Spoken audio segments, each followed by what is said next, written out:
Hi, Michaela. Hello. It's Officer Iattarelli. Thank you so much for coming in. Yes. Meeting with me. I appreciate that.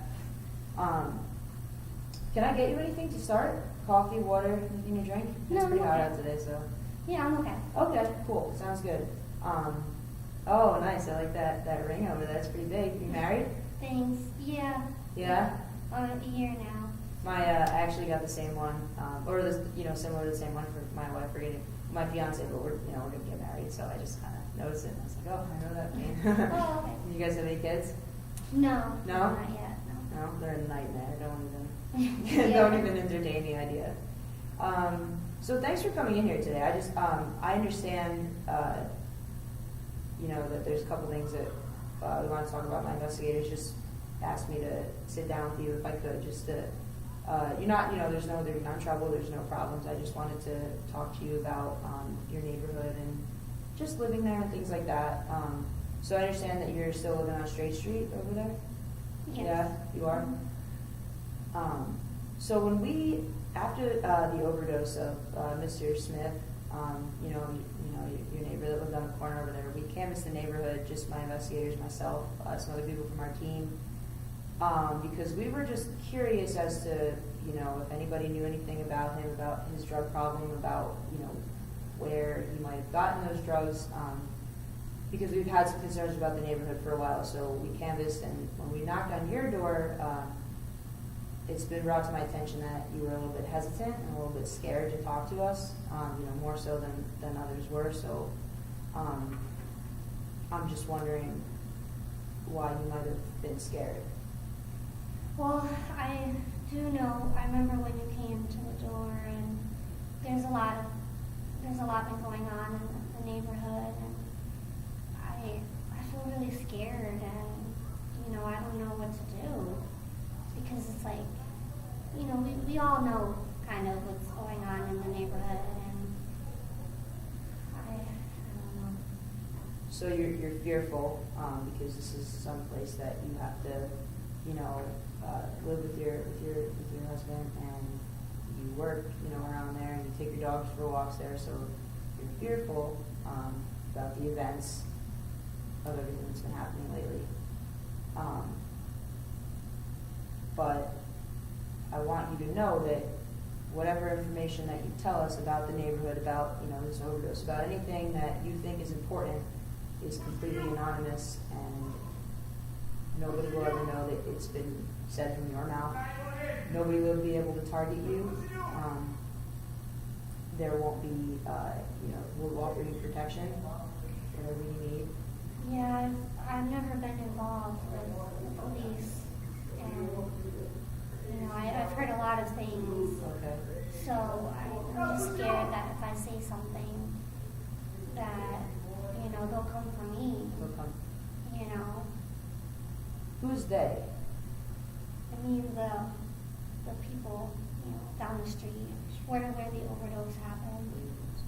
Yeah. Can you tell me about your relationship with your neighbors and, mainly the people that lived at that house over there by where the overdose was? I mean, my neighbor Mary, she came over one day and she told me that she passed the house because she was walking her dog, and that she smelled a lot of, weird things that she's never smelled before, that could possibly be marijuana or something like that.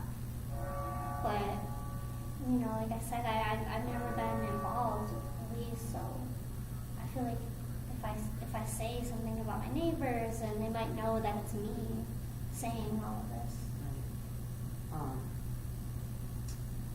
Well, you're feeling scared, and I know that, and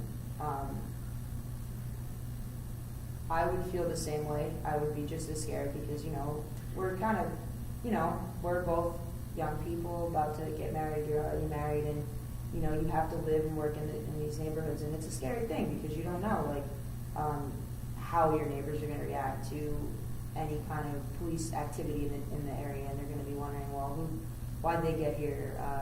Who gave them that information? But I can promise you, like I said before, that anything you tell me, it will never be traced back that you said it. You'll get constant protection whenever you want. You'll have my number. You'll have the department's numbers, and, you know, on top of that, if you don't step up and say anything, if nobody steps up and says anything about this, you know, we're pretty sure it's a drug problem that's occurring with this one house. You know, that we believe might be involved in some selling activity. So if you don't say anything about that, or anybody else doesn't say anything about that, that's not going to get better. It's still going to continue to be a scary place for you to live. And I understand that there's children on that street that live there, and you know, that's your community, and you don't want to move out of there. Right. So if you did come forward with whatever information you had, that'd be so helpful for us, so we could get in there and try to clean out that drug house, clean out that gang activity, and make it like a better place. But we can't do anything without the help of people that are actually there 24/7, like yourself. Right.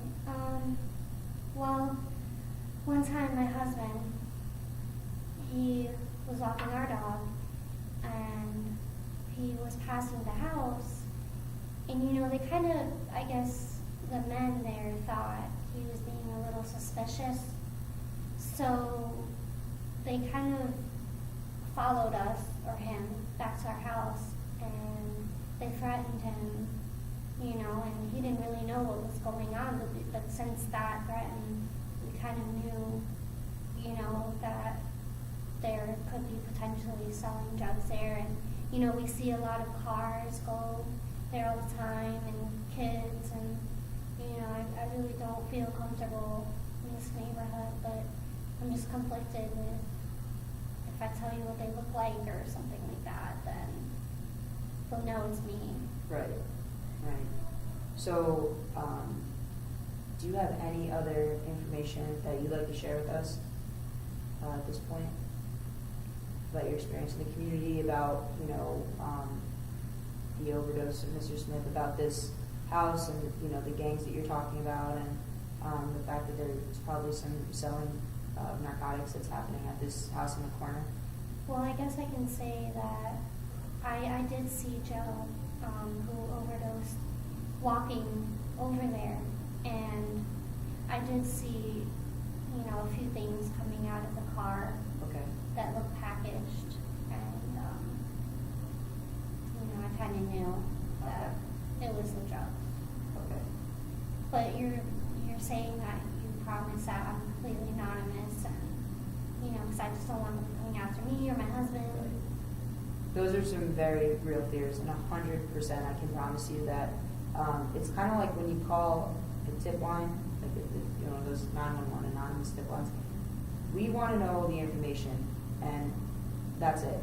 We won't do anything with, you know, the person that said it, and we won't ever broadcast that, and there'll never be any fears for you, because, you know, just like you're a citizen that lives on that street, there's 10 or 12 more on the street as well, and it could have been anybody that gave us this information, and it could have just been somebody that was passing through that saw this happen, that saw, you know, a strange exchange. So there's really no way that they would be able to know. And like I said, we'll give you any kind of protection that you need, and anytime that you're scared, you call us, and you're our priority at this point, because you do give us this information. But yeah, there won't be any way. It's completely anonymous. Won't be any way for anybody to know that you said this to me. Well, thank you for. Well, thank you. I really appreciate. I feel much better. I don't feel as much in fear, you know.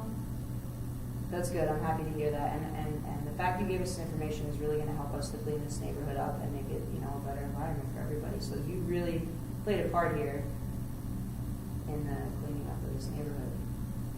So at this point, is there anything else? No questions for me? Okay. Well, if that's all, we can conclude this and we can head on home, if that's okay. All right. Well, I appreciate you coming in here, Michaela. Yeah. Thank you so much. And I want to give you my card too. Anytime, you know, if you see something, if you think of something else that maybe wasn't in your mind here, or if you're scared at any time, or, you know, that goes for your boyfriend too, please give us a call. We're always here, and we really appreciate, you know, your information, your help. Okay? All right, thank you. All right, thank you. All right, Appreciate it. bye. Have a good day.